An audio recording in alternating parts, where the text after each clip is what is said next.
bonita, ni me va ni me viene. Yo sí quiero pedirle que como vamos a bailar todo, porque aquí estamos bonitos como para la postal ahorita chévere, ¿verdad? Pero ahora vamos a bailar, acérquense para acá, vamos cogiendo calor, no se pongan tan lejos allá, a disfrutar, vamos a tener rifa. Atención con la entrada que cada uno tiene en mano, tiene un numerito, ¿verdad? Ahí vamos a rifar, tenemos premios, tenemos peluches, por ahí hay un celular, hay una bombona, hay una caja de tal con 36 regalitos, muchas cosas más.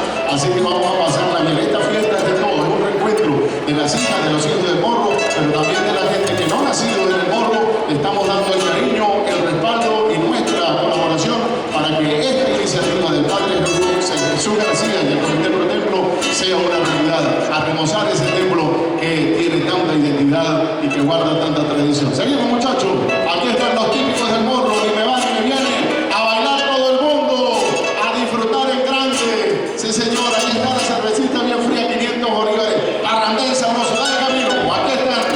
Así suenan los típicos del Morro, beban con entusiasmo y van